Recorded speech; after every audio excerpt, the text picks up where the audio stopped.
சபைக்கு தலைமை தாங்கும் உறுப்பினர் அவர்களே, இன்றைய கிளீன் ஸ்ரீலங்கா நிகழ்ச்சி திட்டம் சம்பந்தமாக கலந்துரையாடுவதற்கான அந்த சந்தர்ப்பத்தை அளித்ததற்காக நன்றியை தெரிவித்துக் கொள்கின்றேன்.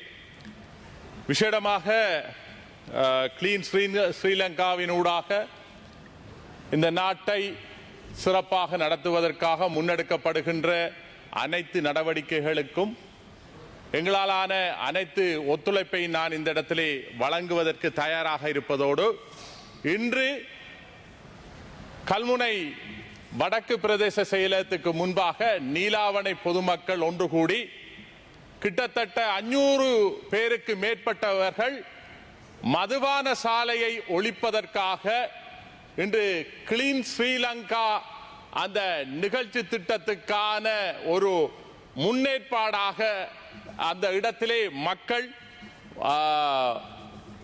விசேடமாக மதுபான சாலை, நீலாவணையிலே அமைக்கப்பட்ட மதுபான சாலைக்கு எதிராக ஆர்ப்பாட்டத்தை செய்து கொண்டிருக்கின்றார்கள். இந்த மதுபான சாலை அந்த இடத்திலே அமைக்கப்படும் என்றால் அங்கே இருக்கின்ற பாடசாலை மாணவர்கள், அதே போல் அங்கே உழைத்து அன்றாட கூலி செய்கின்ற அந்த வர்க்கத்தினர் மிகவும் பாதிப்புக்கு உள்ளாகின்ற ஒரு சூழ்நிலை, சந்தர்ப்பம் ஏற்படக்கூடிய ஒரு வாய்ப்பு ஏற்படும். கடந்த 3 மாதத்துக்கு முன் அந்த நீலாவணையிலே அந்த மதுபான சாலை திறக்கப்பட்டிருந்தது. மக்களின் ஆர்ப்பாட்டத்தின் காரணமாக, மக்கள் எதிர்ப்பு செய்ததன் காரணமாக அது மூடப்பட்டிருந்தது. ஆனால் தற்பொழுது அதனை திறப்பதற்காக அந்த கேகோல் பெவரேஜ் லிமிடெட் என்கின்ற கம்பெனி, மதுபான சாலை கம்பெனியானது தற்பொழுது திறப்பதற்காக அதன் முன்னேற்பாடுகளை செய்து கொண்டிருக்கின்றார்கள். அதற்கு எதிராக 500க்கு மேற்பட்ட மக்கள் அந்த இடத்திலே ஆர்ப்பாட்டம் செய்து கொண்டிருக்கின்றார்கள். ஆகவே அந்த மக்கள் அந்த மதுபான சாலையை இல்லாமல் செய்வதற்காக இந்த கிளீன் ஸ்ரீலங்கா நிகழ்ச்சி திட்டத்தின் அடிப்படையிலே செய்கின்றார்கள். அவர்களுக்குரிய அந்த மக்களுக்குரிய ஒத்துழைப்பை இந்த அரசாங்கம் வழங்க வேண்டும். ஏனென்றால் இந்த அரசு வருகின்ற பொழுது மதுபான சாலைகளுக்கு கொடுத்த அனுமதி பத்திரத்தை நாங்கள் ஒழிப்போம், மதுபான சாலையை இல்லாமல் செய்வோம் என்று சொல்லிவிட்டு இந்த அரசு வந்த பின்பு, பாராளுமன்ற தேர்தலும் நடைபெற்ற பின்பு இன்று இந்த மதுபான சாலையை அமைப்பதற்கான நடவடிக்கை அந்த இடத்தில் மேற்கொள்ளப்பட்டிருக்கின்றது. ஆகவே இதனை தடுத்து நிறுத்த வேண்டிய கடமைப்பாடு இருக்கின்றது. ஏனென்றால் பொருளாதாரத்திலே பெரிய தாக்கத்தை ஏற்படுத்துகின்றது. மாணவர்கள் மிகவும் பாதிப்புக்குள்ளாக ஏற்படுகிறார்கள். அதே போல் அன்றாட கூலி தொழில்கள் செய்கின்றவர்கள் பாதிப்புக்குள்ளாகின்றார்கள். இப்படியான நடவடிக்கைகள் இருப்பதனால் நிச்சயமாக நீங்கள் மதுபான சாலையை ஒழிக்க வேண்டும். ஏனென்றால் தென்பகுதியில் இருக்கின்ற மதுபான சாலை உரிமை பத்திரத்தின் இருக்கின்றவர்கள் அங்கே கல்முனை பிரதேசத்திலே வந்து அந்த மதுபான சாலையை அமைப்பதற்கான திட்டங்களை வகுத்துக் கொண்டிருக்கிறார்கள். ஆகவே நீங்கள் இதனை கருத்தில் கொண்டு அந்த உரிய நடவடிக்கை எடுக்க வேண்டும். மதுபான சாலையை அந்த நீலாவணை பிரதேசத்திலிருந்து அகற்றுவதற்கான சகல நடவடிக்கை எடுக்க வேண்டும். 500 மேற்பட்டவர்கள் அந்த இடத்திலே குவிந்திருக்கின்றார்கள் தற்பொழுது. ஆகவே அடுத்ததாக இன்னும் ஒரு விடயத்தை நான் சொல்ல விரும்புகின்றேன். ஆலடிவமு பிரதேசத்தில் மிஸ்டர்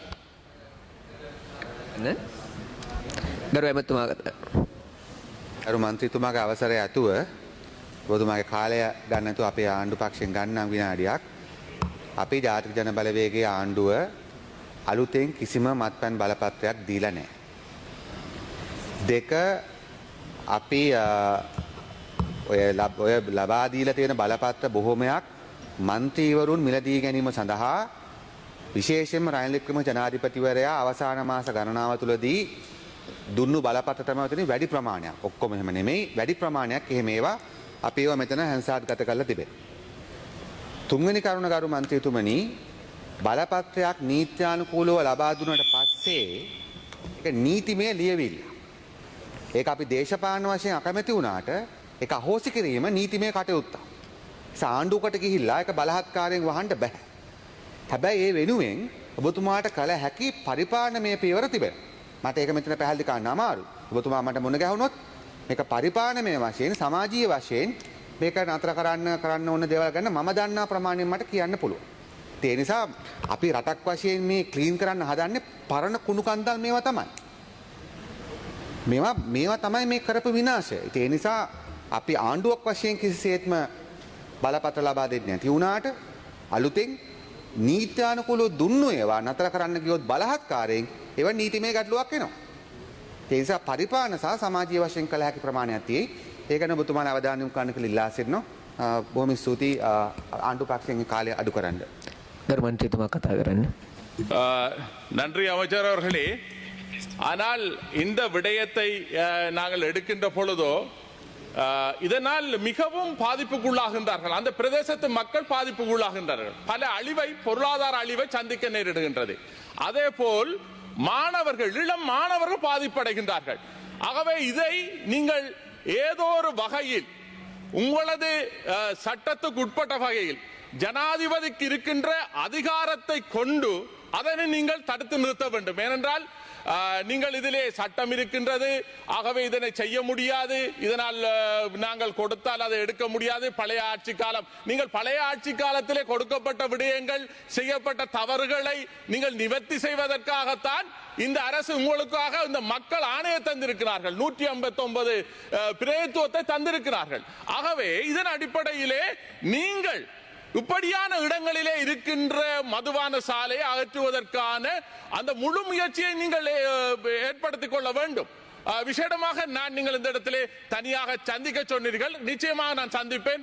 அதற்கான விடயங்களை நீங்கள் என்னிடம் தெளிவுபடுத்துகின்ற பொழுது நிச்சயமாக எனது மக்களோடு சேர்ந்து, விசேடமாக அந்த மக்கள் உங்களுக்காகத்தான் கூடுதலான வாக்குகளை அளித்தார்கள். ஆகவே ஒரு ஏமாற்றத்தை அவர்கள் சந்தித்த வண்ணம் தான் இருக்கின்றார்கள் அந்த பிரதேசத்திலே. ஆகவே இதனை கருத்தில் செவிமடுங்கள், தயவு செய்து அதனை நிப்பாட்ட வேண்டும். ஏனென்றால் இதனால் பாரியொரு விளைவை அந்த பிரதேசத்து மக்கள், கிட்டத்தட்ட இன்றைக்கு கூட 500 பேருக்கு மேற்பட்ட மக்கள் அந்த இடத்துல இருக்கின்றார்கள்.